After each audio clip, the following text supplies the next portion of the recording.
Auspician este programa Colegio de Abogados de Río Cuarto, Gobierno de Córdoba, Municipalidad de Río Cuarto.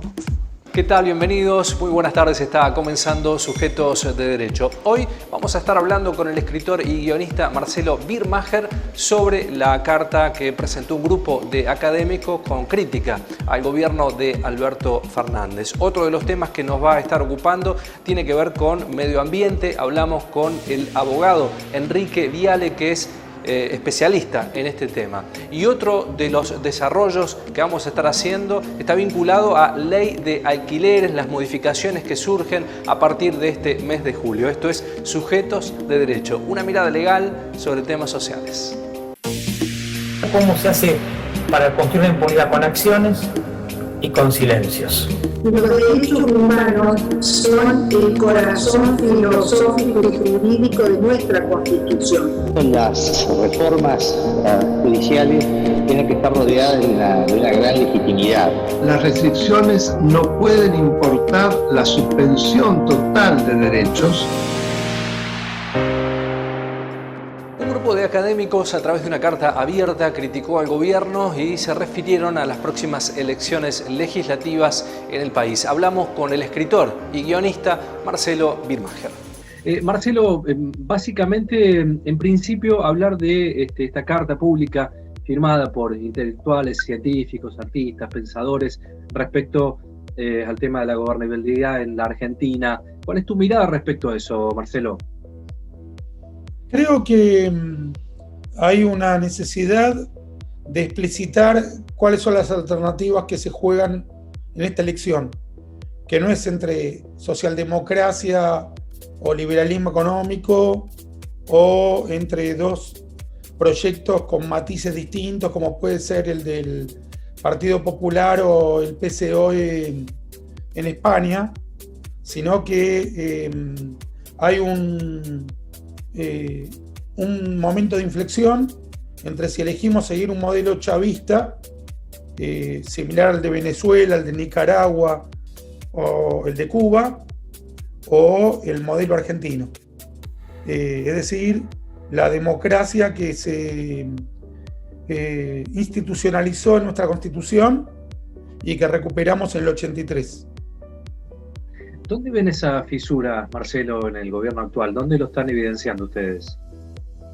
El ataque irrestricto contra la justicia, el intento ilegítimo de dejar libre de culpa y cargo a la vicepresidenta en sus múltiples causas sin un proceso legal regular, en la defensa del condenado ex vicepresidente Amado Boudou, en el mantenimiento en el cargo de Carlos Zanini luego de haber reconocido su vacunación ilegal y condonar la vacunación VIP de protagonistas como Horacio Berbisky, en la declaración del presidente de que la vacunación ilegal no es ilegal, en el ataque contra la propiedad privada, el ataque contra los medios de comunicación, la permanente agresión presidencial contra los periodistas, el reenvío de un dibujo ofensivo contra todos los argentinos, celebrando a Putin y poniendo a los argentinos en una posición de sumisión. Son todos hechos concretos, signos y símbolos que me remiten a esta posibilidad, la de que Argentina se venezolanice. Marcelo, se hablaba mucho también en la discusión después de la publicación de esta carta de una ofrenda macrista. Digo, ¿vos lo ves desde ese lugar o tiene otro contexto esta carta que ustedes escriben? No es macrista porque los distintos pensadores que participamos de esa carta no somos idólatras de tal o cual persona. Defendemos ideas. Nuestro proyecto no se llama el macrismo como el proyecto que tenemos enfrente se llama efectivamente el kirchnerismo. Macri creo que fue un gobierno de transición que cumplió con el noble rol de salvar la República, lo logró. Y ahora, más que pensar en los nombres, tenemos que pensar en qué ideas se van a defender. ¿Cuál es la mirada que ustedes imaginan a mediano o largo plazo de un país con mejores perspectivas y mejores características, mirando el faro mundial también, ¿no? Creo que en el plano institucional no cabe duda de que los gobiernos que prosperan son los que permiten la libertad de expresión, los que permiten el pleno vigor de sus instituciones, la separación del poder ejecutivo, del legislativo y el judicial, el que permite las diferencias y sobre todo que no haya castas con privilegios ilegítimos. Por ejemplo, que venga el presidente de la Cámara de Diputados y pueda entrar al país sin ningún tipo de restricción, mientras cualquier otro argentino tiene que quedarse a su propia costa en el exterior simplemente porque al Poder Ejecutivo se le ocurre, es algo que no ocurre en ningún país democrático. Es verdad que tenemos casos como el de China, que aún manteniendo una dictadura ha prosperado increíblemente económicamente, pero ha prosperado dirigiéndose hacia una liberalización económica respecto del maoísmo, es decir, hizo un avance en lo económico, no en lo político. Pero también es cierto que Pinochet dejó un Chile mucho más próspero que el que había dejado Allende, y sin embargo eso no hace que uno apoye la dictadura de Pinochet.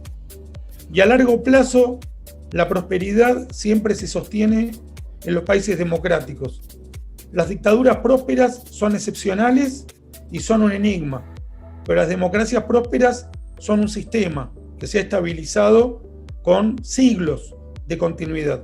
Por ejemplo, la Revolución Americana de 1776, que siguió prosperando económicamente hasta el día de hoy. Marcelo, siempre se habla también de bajar la inflación. En alguna etapa del gobierno anterior también de Macri se mencionó el tema de pobreza cero. ¿Es tan difícil cambiar condiciones estructurales en países como los nuestros?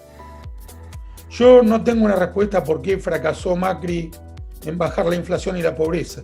Lo que podemos decir es que fracasó. Y fracasó respecto de sus propias propuestas. Lo que es seguro es que ahora estamos infinitamente peor.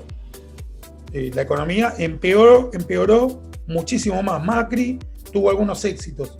Liberó el cepo cambiario, bajó unas décimas la pobreza cuando asumió, generó expectativa internacional. Ahora somos parias internacionales y es nuestro peor momento económico del 2001. Es peor que el 2001. Creo que Macri nos debe una respuesta sobre por qué el fracaso económico, y yo creo que sí hay una racionalidad por la cual se puede volver a apostar por la misma fórmula que utilizaron los países que se han desarrollado. Hablando de cuestiones que uno analiza desde este lugar, ¿no? Desde el interior de la Argentina, y creo que una de las cuestiones también a desarrollar son economías regionales. Ver el país a lo largo y a lo ancho, en una mirada desde este lugar, me parece que no se ha logrado, y esa debiera ser también una de las claves del crecimiento. Hay una paradoja, es que, por ejemplo, Córdoba ha mantenido un estatus republicano superior al del resto del país. Y hay provincias como Mendoza que son más funcionales económicamente que el resto del país. La paradoja es que no estemos mirando con mayor intensidad hacia esos ejemplos exitosos.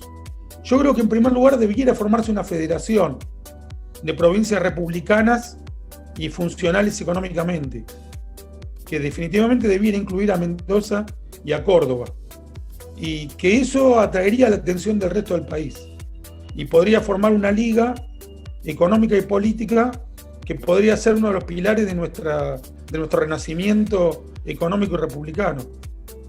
Creo que deberían buscar el protagonismo antes que la atención. Ya tienen suficientes condiciones como para lograrlo. Pausa comercial en el programa La Primera a la Vuelta. Vamos a estar hablando de medio ambiente con el abogado Enrique Viale. Ya venimos.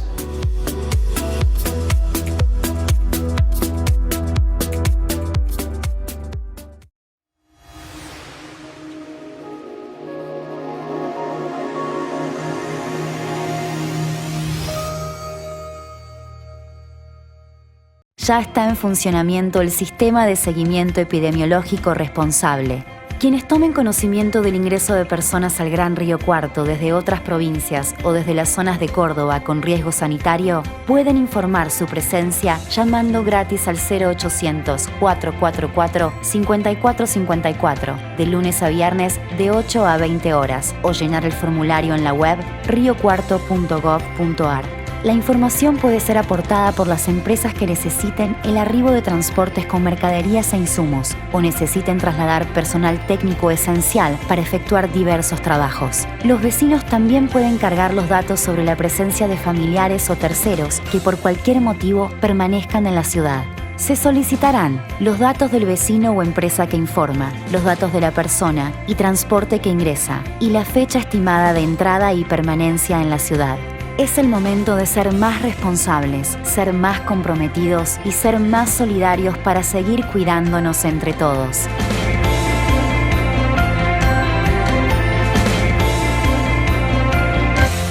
Gobierno de Río Cuarto.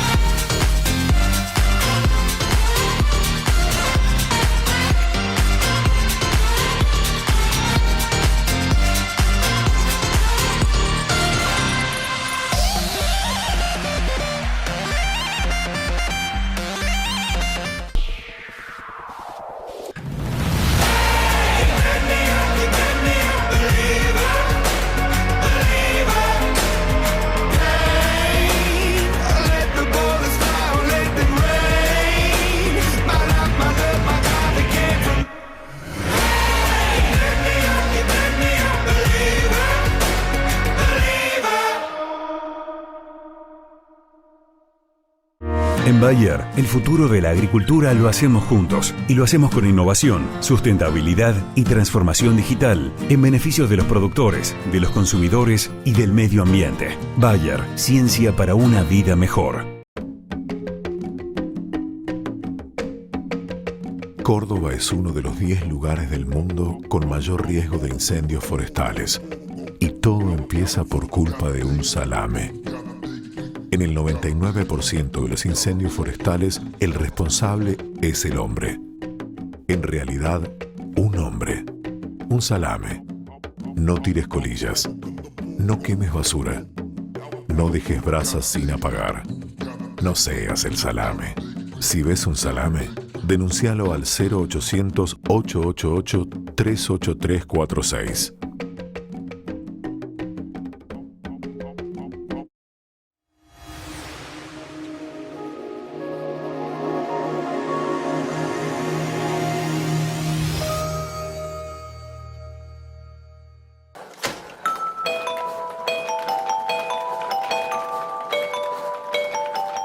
Enrique Viale es abogado con estudios de posgrado en Derecho Ambiental, consultor y especialista en política y legislación ambiental. En el año 2004 funda la Asociación Argentina de Abogados Ambientalistas. Hablamos con él sobre este tema. Primera consulta, usted mencionaba que el problema no es la falta de normas, sino la dificultad para que sean aplicadas en el tema ambiental específicamente. ¿Cómo es ese tema? Es así, Argentina tiene una serie de normativas en materia ambiental de vanguardia, de lo mejor, con los principios, las columnas vertebrales del derecho ambiental internacional. Si no es que nos falta mucha legislación. El problema que tenemos es que existe una gran impunidad ambiental, una impunidad en el incumplimiento de la normativa ambiental en nuestro país. Casi diría que es una especie de indulto generalizado, ¿no? ¿Por qué? Porque tenemos violaciones o afectaciones a la naturaleza en distintas partes de nuestro territorio, con el modelo de agronegocio, con el modelo de megaminería, con el modelo de fracking en la Patagonia, sin ningún tipo de consecuencia o muy pocas consecuencias legales. Y tenemos buena normativa, ¿no? Tenemos la ley de glaciares, la ley de bosques, tenemos la Ley General del Ambiente que tiene principios como el principio preventivo, precautorio, tenemos la propia Constitución que habla del daño ambiental que generará prioritariamente la obligación de recomponer, es decir, incluso con esa expresión en el propio cuerpo normativo de nuestra Carta Magna, pero las injusticias ambientales son absolutas en nuestro país. Entonces, hay un problema de aplicación de la norma, ¿no? Pareciera que las normas ambientales terminan siendo, en muchos casos, como violadas casi con un asentimiento de los poderes locales, ¿no? O tácitos, ¿no? Al menos.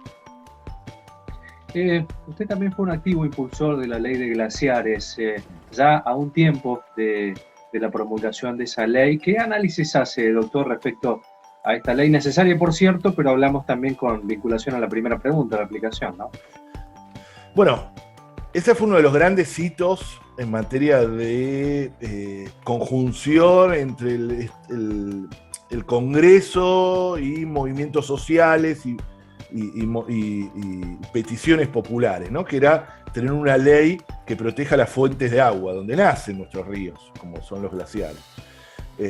Con mucho lobby en contra, fue una de las pocas veces que el Congreso Nacional votó a favor de la gente, ¿no? Y no a favor de los grandes intereses concentrados del gran capital transnacional minero.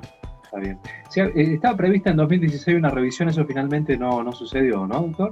No, porque recién se completó de alguna manera, porque nosotros creemos que está incompleto aún, porque no se utilizan las definiciones legales, el inventario. La ley estableció un inventario nacional de glaciares, es decir, ¿dónde están? ¿Quiénes son? De glaciares y ambiente periglaciar. Eso recién se completa posteriormente a los derrames de cianuro de la minera Barrick en San Juan, que fueron primero en el 2015, 2016, 2017. Es decir, recién en el 2018 se termina parte del inventario como consecuencia de el escándalo que generaba de que había derrames en un lugar que debería estar inventariado, como es la mina Veladero, y no estaba. Y cada 5 años, es decir, que este año debería ser la revisión, pero bueno, no sé si la van a terminar. Doctor, usted hace mención en algunos de los textos que estaba leyendo al extractivismo urbano. ¿A qué se refiere respecto a este tema? Bueno, es algo que sufrimos en las grandes ciudades, sobre todo en las grandes ciudades de Latinoamérica, ¿no? Como la lógica de la especulación inmobiliaria tiene la misma lógica que el extractivismo no urbano. El extractivismo clásico sería que es el agronegocio, la megaminería, el petróleo, que es acumulación por desposesión, desplazamiento de población, apropiación de lo público, degradación de la naturaleza. Todo eso pasa también en las ciudades. Nosotros hemos detectado el mismo mecanismo y lo hemos llamado, así lo hemos apodado, le hemos puesto un nombre que es extractivismo urbano, ¿no? Que es donde no son mineras, no son grandes empresas mineras ni grandes corporaciones relacionadas con la soja o productores sojeros, sino que acá son empresas muy grandes de especulación inmobiliaria, muy grandes, muy poderosas, que mueven millones de dólares, que están mucho más de bajo perfil, son menos conocidas. Uno Monsanto conoce, Barrick Gold. En cambio, las grandes corporaciones incluso hasta son simpáticas, ¿no? Que tiene que ver con los shopping, con quienes construyen en la ciudad, etc. Y que tienen características muy similares, que han convertido los inmuebles en una especie de commodity, ¿no? Porque de pasar de ser un bien de uso, pasan a ser un bien de cambio. Empiezan a jugar, que no cumplen el rol que tienen fundamental, que es el de ser de vivienda. Entonces, la contracara es la especulación, la contracara de la especulación inmobiliaria es la emergencia habitacional que vive en nuestras grandes ciudades, la ciudad de Buenos Aires, Córdoba, etcétera, que no solo impacta obviamente en los sectores más humildes que viven y que está muy relacionado también con el modelo sojero, ¿no? Que expulsó cientos de miles de familias a los cordones de la ciudad. Pero también las clases medias bajas, etcétera, que no pueden alquilar, no pueden mucho menos acceder a una vivienda propia. Sí, tiene una contracara. En la ciudad de Buenos Aires esto lo vemos, obviamente, hace varios años, pero en los últimos años esto se vio totalmente profundizado, donde casi 500 hectáreas de la ciudad, de espacios verdes de la ciudad, fueron entregados para la especulación inmobiliaria. Ahora quieren entregar la costanera. Bueno, todo ese proceso es el que llamamos nosotros extractivismo urbano, que tiene grandes ganadores, que son las grandes empresas inmobiliarias. Doctor, para cerrar, uno de los datos que más me sorprende, porque siempre hablamos con futurología respecto al ambiente, va a pasar dentro de 10, de 15, de 20, de 30, de 50 años, pero hay una publicación que usted menciona que el colapso ecológico ya llegó, ya está instalado. Ese es un libro que tenemos, que sacamos hace poco tiempo con Maristela Svampa, de Editorial Siglo XXI, que es El colapso ecológico ya llegó, pero tiene un subtítulo, que es Una brújula para salir del mal desarrollo, porque tiene gran parte del libro, está orientado a buscar, no solo a buscar, sino a levantar las alternativas que existen, populares, las alternativas también científicas, etcétera, que existe. El colapso ecológico llegó, lamentablemente, Ezequiel, lo vemos, estamos viendo una pandemia cuyos orígenes es la degradación socioambiental, ¿no? Este mundo distópico que lo veíamos en las series, que lamentablemente hace más de 1 año y medio estamos viviendo, es parte del colapso, ¿no? Ecológico, sanitario. Ayer Canadá tuvo, por ejemplo, como un ejemplo, así, la mayor temperatura de su historia, con temperatura de más de 45 grados, una cosa... Sí, rozó los 50 grados, sí. Por eso, impensada en Canadá, jamás había pasado, pero también tiene que ver con eventos climáticos extremos que se van repitiendo y que los vemos cada vez más acelerados, ¿no? Y que ya, insisto, veíamos en series o en películas distópicas y ya se empiezan a hacer lamentablemente realidad. Hay que salir de los modelos, y sobre todo América del Sur tiene que salir de los modelos de mal desarrollo que nos imponen colonialmente del norte como si fuese un destino, ¿no? América Latina no tiene ese destino de ser exportador de naturaleza, sino que es una decisión geopolítica que nos pone en ese lugar. Y hay que repensarlo, ¿no? Porque con este modelo, Argentina, por ejemplo, tiene la mitad de su población bajo el nivel de pobreza, 60% de sus pibes pobres, es decir, y que está muy relacionado con los modelos productivos, ¿eh? Y obviamente también con la ausencia de distribución, etcétera, pero también con los modelos productivos. Nos vamos a la pausa comercial, la segunda en el programa. A la vuelta vamos a estar hablando con Eduardo Aliendo sobre ley de alquileres. Ya venimos.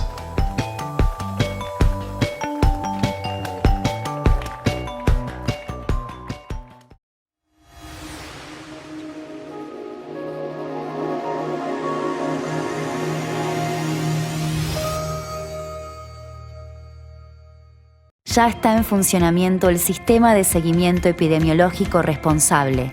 Quienes tomen conocimiento del ingreso de personas al Gran Río Cuarto desde otras provincias o desde las zonas de Córdoba con riesgo sanitario pueden informar su presencia llamando gratis al 0800-444-5454 de lunes a viernes de 8 a 20 horas o llenar el formulario en la web riocuarto.gov.ar. La información puede ser aportada por las empresas que necesiten el arribo de transportes con mercaderías e insumos o necesiten trasladar personal técnico esencial para efectuar diversos trabajos. Los vecinos también pueden cargar los datos sobre la presencia de familiares o terceros que por cualquier motivo permanezcan en la ciudad.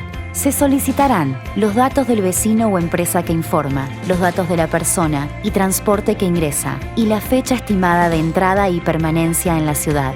Es el momento de ser más responsables, ser más comprometidos y ser más solidarios para seguir cuidándonos entre todos.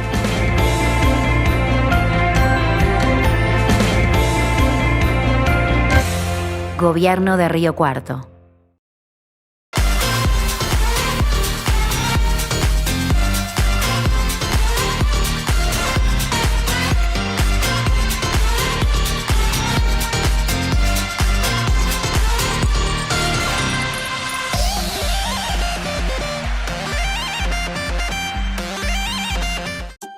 En Veterinaria Mendieta nos ocupamos de tu mascota y le damos toda la atención que necesita. Clínica, accesorios, peluquería, alimentos balanceados, ecografías. Veterinaria Mendieta, el mejor premio para tu mascota. En Bayer, el futuro de la agricultura lo hacemos juntos y lo hacemos con innovación, sustentabilidad y transformación digital en beneficio de los productores, de los consumidores y del medio ambiente. Bayer, ciencia para una vida mejor. Vas a andar en moto, lleva casco. Hace frío, lleva un abrigo. Jugás al fútbol, lleva canilleras. Te vas mucho tiempo, lleva valija. Está fuerte el sol, lleva sombrero. Va a llover, lleva paraguas. Vas por la ruta, lleva las luces encendidas. Te vas al mar, lleva protector. Te vas al banco, lleva paciencia. Vas al súper, lleva la lista. Vas al cine, lleva pochoclos. Vas a un recital, lleva la entrada. Te vas de tu casa, lleva las llaves. Si vas a hacer cualquiera de estas cosas, lleva barbijo, lleva alcohol, lavate las manos y mantén la distancia social. Si te lo tenemos que recordar, no es tan obvio. En todo lo que hacemos, sigamos cuidándonos. El COVID no volvió, porque nunca se fue. Gobierno de la provincia de Córdoba.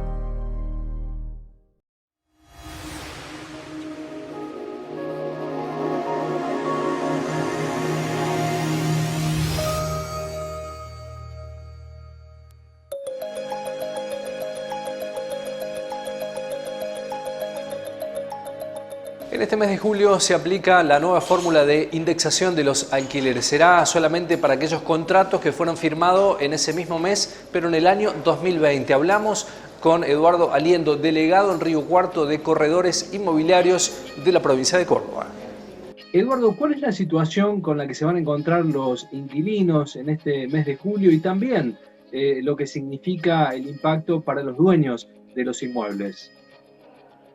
Bueno, mira, es decir, la experiencia que estamos teniendo, en verdad, ha sido hasta hoy, en cuanto al cumplimiento del pago de los alquileres, hasta el 30 de junio ha sido positivo. Podríamos decir que la gente, al amparo de la nueva ley y de los contratos que se emitieron a partir del 1 de julio del año pasado, próximo a vencer no próximo, sino ya vencidos en su primer año y sometidos a la actualización de tal cual como ordena la norma. Bueno, hasta el 30 de junio el cumplimiento ha sido regular, muy bueno, te diría que entre un 90-95% de lo que hace a contratos de vivienda familiar han sido abonados. A partir del 1 de julio de este año, es decir, días pasados, nos encontramos con lo que ordena también esta nueva ley, que es actualizar el canon locativo del primer año.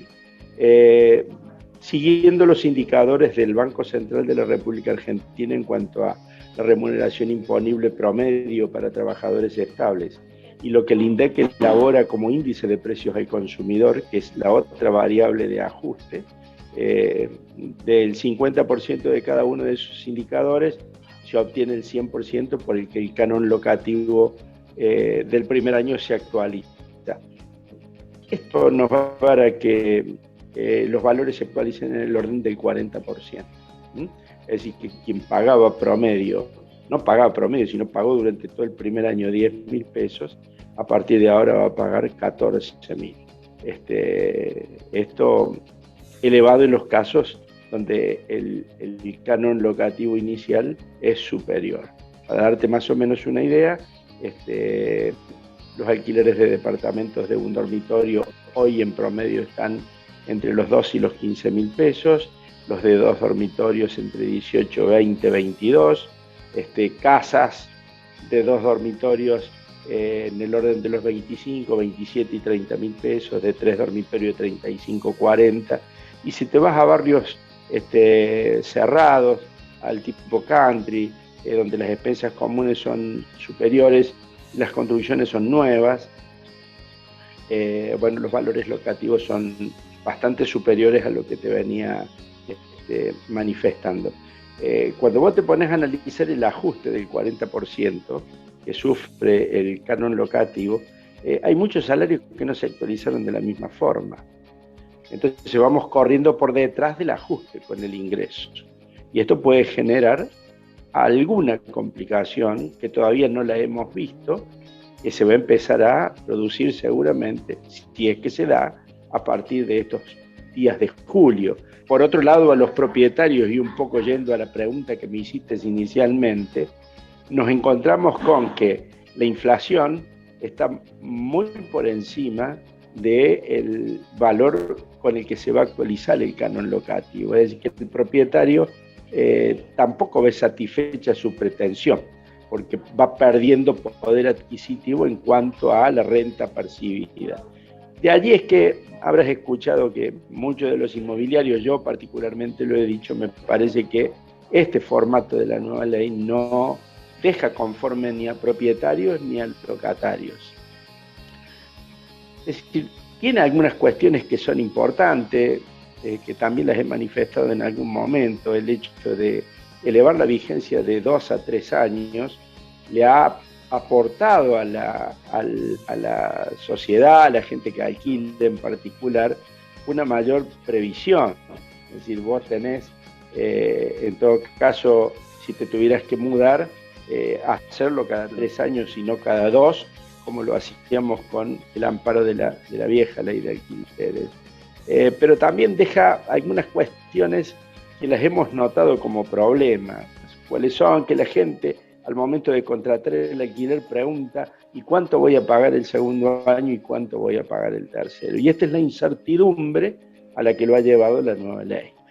Cuando vos lo hablas con el propietario y lo mide contra el valor de su inmueble, puesto al alquiler, y evidentemente ahí hay cuestiones que demuestran que el resultado final de la ley no es satisfactorio ni para uno ni para otro. El propietario lo que hace es ver a largo plazo el alquiler.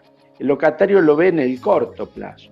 Cuando vos analizás 10.000 pesos hoy a largo plazo, y voy a decir, dentro de 3 años con la inflación que tenemos, 10.000 pesos, ¿qué va a hacer? No va a hacer nada. Entonces, ¿qué es lo que hago? O me protejo hacia arriba, fijando un canon locativo inicial superior, o me retiro del mercado, que es lo que ha pasado.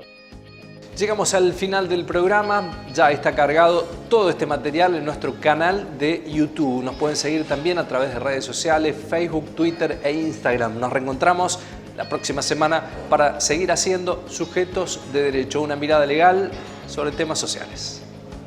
Auspician este programa Colegio de Abogados de Río Cuarto, Gobierno de Córdoba, Municipalidad de Río Cuarto.